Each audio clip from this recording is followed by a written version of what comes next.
best bites forever. Hey, what's up my BBFs? In this video I am making beef kefta. If you haven't subscribed already, now's a great time and let's rock this out. What I have in here is some parsley, which I already chopped up. It's about 1/4 cup, and the reason it's already in there is because I am making tabbouleh salad as my side dish. I'm going to start by pulsing this so that I can get it kind of chopped before I add in my other stuff. Okay, so this is pretty well chopped at this point. I'm going to go ahead and add in the rest of my spices. So I have 4 garlic cloves. I also have 1/2 teaspoon of cinnamon, 1/4 teaspoon of cayenne.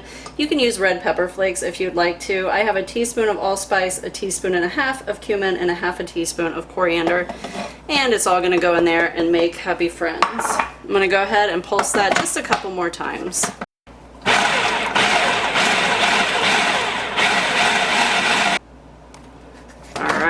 Is absolutely gorgeous. The next thing that I have going in is 1/4 cup of breadcrumbs, 1 egg, and I also have 1 pound of ground beef going in. After a quick hand wash, I'm going to go ahead and put this into my food processor and pulse.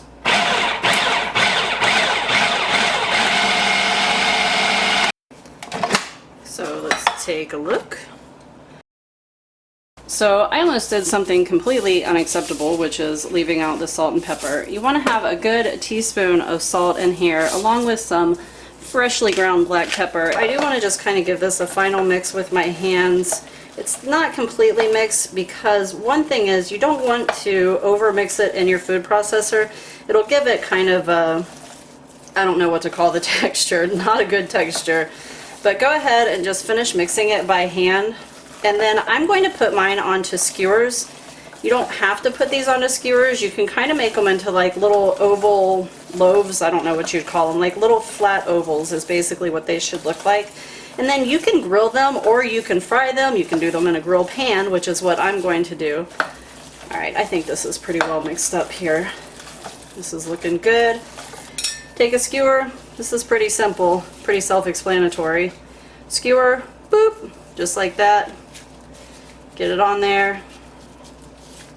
Make it kind of flat-ish, oval-ish, as much as you can. You gotta be kind of gentle with them. It is a little bit loose, but once it starts to cook, it's not going to be. So the best thing to do is to put these directly into the pan as you're doing them, since they are a little bit loose, but this is what it should look like as it's going into the pan. Okay, let's see what we have here. This guy is ready to turn. And be kind of gentle. Get him a little half turn there. Oh, he looks good. Oh, those guys went on last, so. Oh, that's gorgeous. Look at that. Don't you love grill pans? Oh, yeah. Gorgeous, gorgeous, gorgeous. Once these are done cooking, guys, we're ready to plate them up. Of course, here is my plate up. I served mine with a tabbouleh salad along with some tzatziki sauce. I will, of course, put those recipe links down below, and I will see you in the next video. Happy cooking, everyone. Bestbitesforever.com